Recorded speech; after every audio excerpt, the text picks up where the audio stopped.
We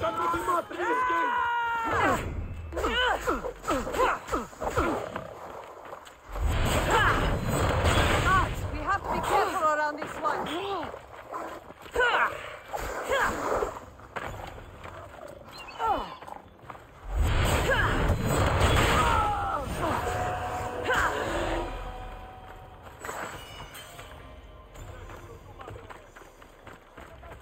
Why are you in my way?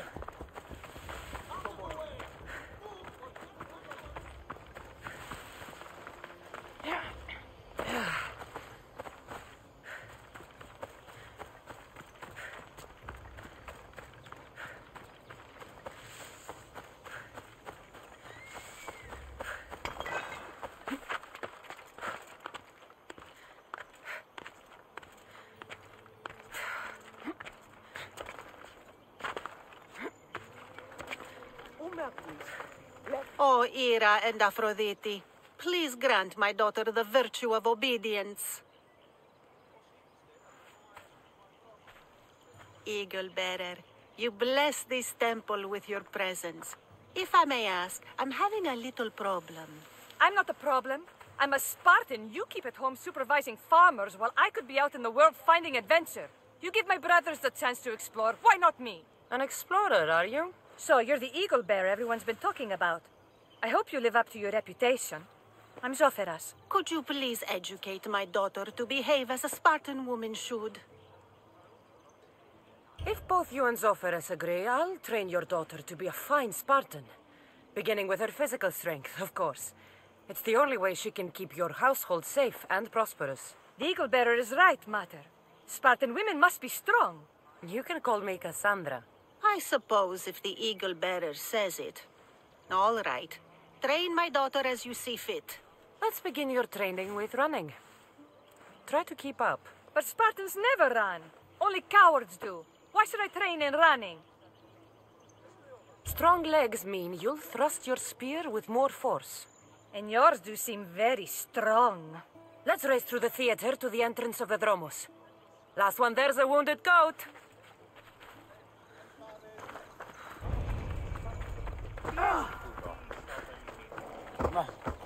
Dios per se, mia.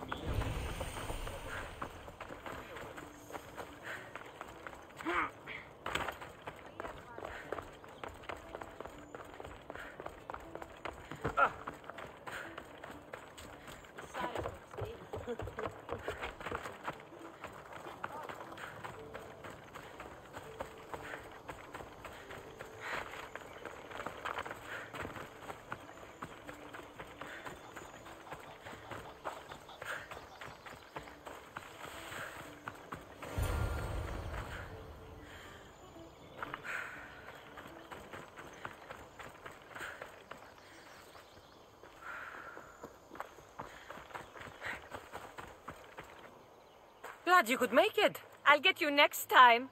Now we'll race horses. But not like they do in athletic games. We'll make our own course. Horses? Why should I bother with those filthy beasts? We have Elotes for that. Horses are beasts of muscle and power.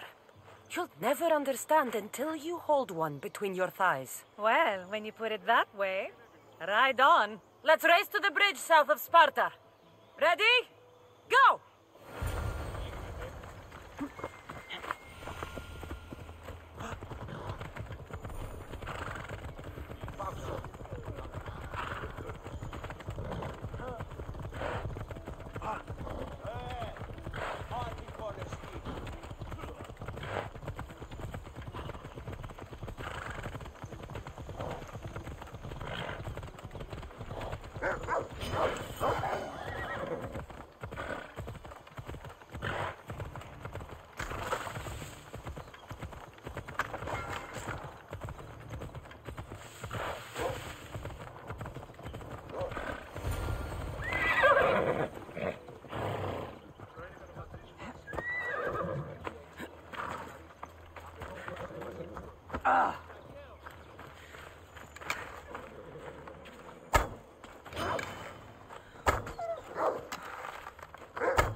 And That's how you master a beast.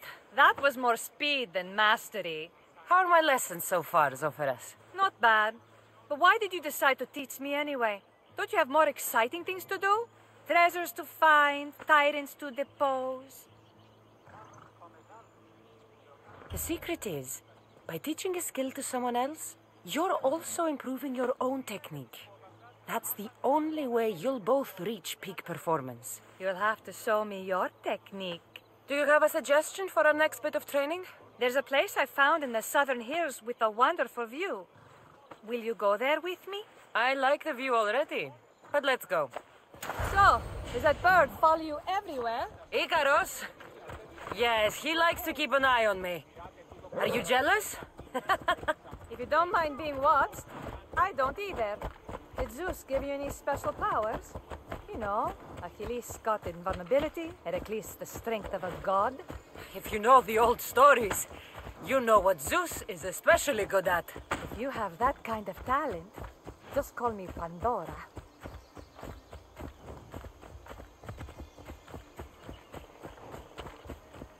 Yeah!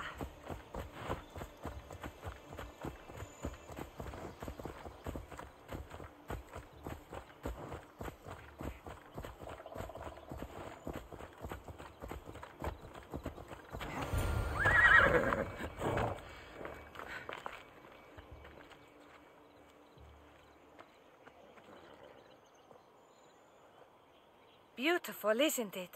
Absolutely. I think I'm beginning to understand you, Cassandra. Are you? Tell me, who do you think I am? You answer my questions with such passion and authority. You like being in charge, don't you? You might be right. But really, why did you bring me out here? I thought we could continue with some more intensive training, Cassandra, if you've got some energy left. Well then, let's begin our advanced lessons.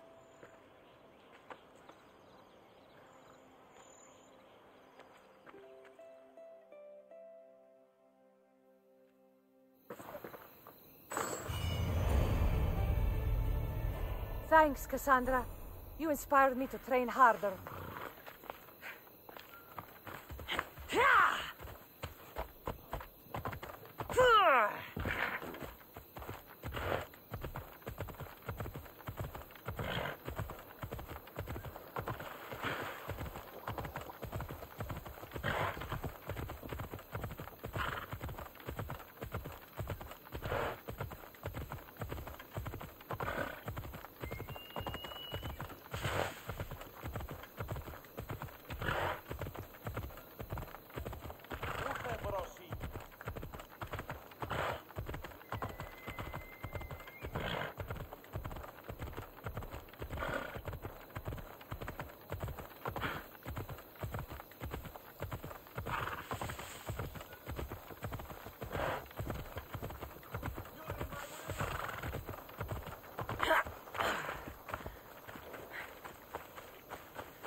want to be caught here.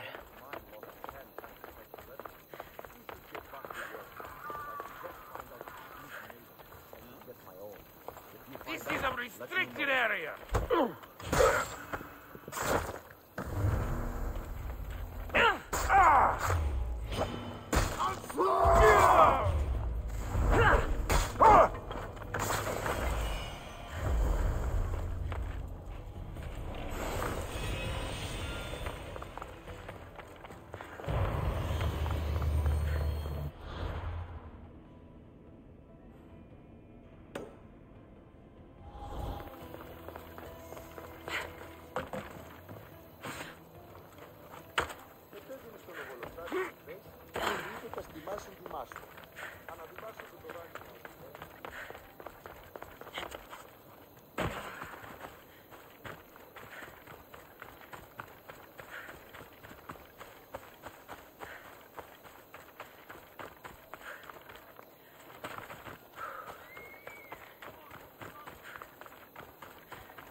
Κάραν μου απολέσω.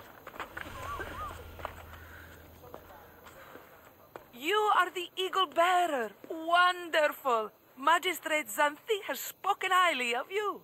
Very kind of her. So here's the thing. My children have promising futures, but they refuse to learn and study. They think they know better, but they can't recite a poem to save their lives. Where do I fit into this? They've heard of the Eagle Bearer and worship the ground you walk on. If you related an epic story to them, I bet they retain it and impress their tutors. It's an odd request, but I've been asked to do stranger things. I'll do it. My children are waiting inside the temple of Dionysus Kolonatas for today's epic story. The subject is Perseus, which they should know well, but seem to forget all when questioned.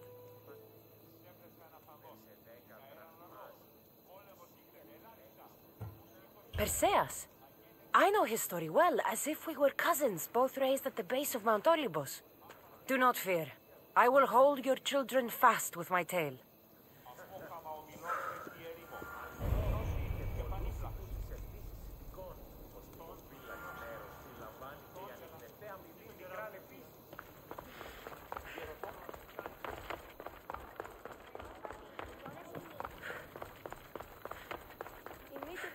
Hello, I'm... The Eagle Bearer.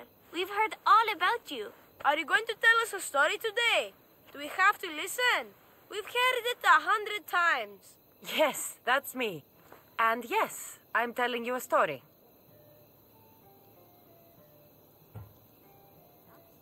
Let us sing with the voice of the goddess about the exploits of brave Perseus and noble Pegasus. Acrisius, the king of Argos, was not a good man. He had one child, a daughter, Danae. Bitter that he had no son, he went to the oracle of Delphi and heard a prophecy that chilled him. Ooh, what was it? The oracle said Acrisius would be killed by his grandson, but Danae was unmarried and childless at the time. To protect himself, he locked Danae in a bronze room open only to the sky. Ooh! However, mighty Zeus saw the girl and fell in love with her. He transformed into a golden shower and seduced her. Danae gave birth to a son, Perseus. I knew it! King Acrisius couldn't kill the boy for fear of angering Zeus. So he put his daughter and grandson in a wooden crate and tossed them into the wild sea to be drowned. How horrid! Poor Perseus.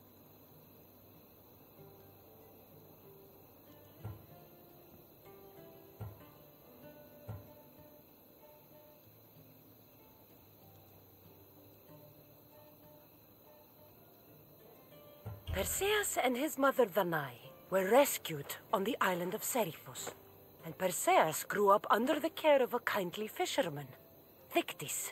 Lucky them. Did the gods help? Maybe. Perseus learned to swim and ride and fight, and how to be good and just even though his father was only a fisherman. I can do all those things too. Good for you. Except swim. Or be just. Hush! Now, Victi's brother was the ruler of the island, but he was not a good man. He's scum.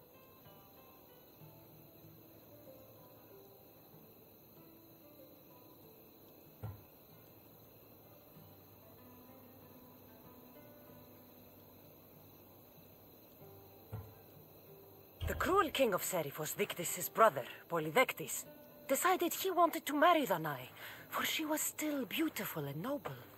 But Perseus knows his mother does not want this. Victis couldn't stop his brother, so it was up to Perseus to interfere and be annoying. Christos, that's your job. I will keep the stinky king from marrying you. The cruel, stinky king became angry. To get rid of Perseus, Polydectes sent him on an impossible quest.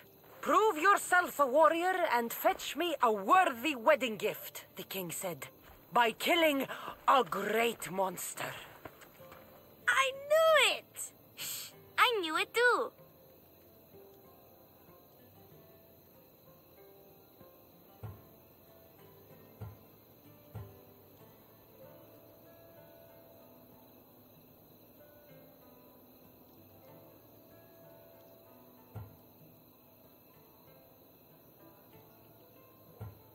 Polydectes told Perseus to bring back the head of Medusa, the Gorgon whose gaze could turn anyone who looked into her eyes to stone. Ah! Polydectes knew that Medusa would be Perseus' death. That stinker! But the evil king did not know Perseus was favored by the gods.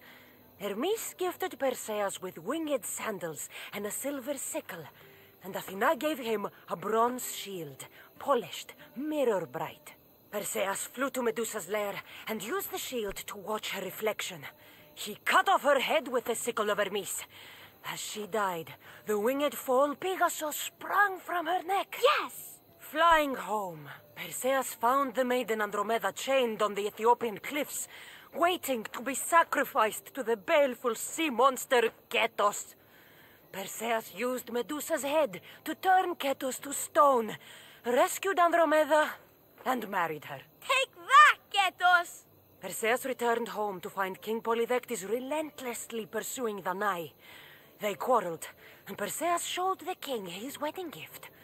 When he saw Medusa's head, Polydectes turned to stone. Yes!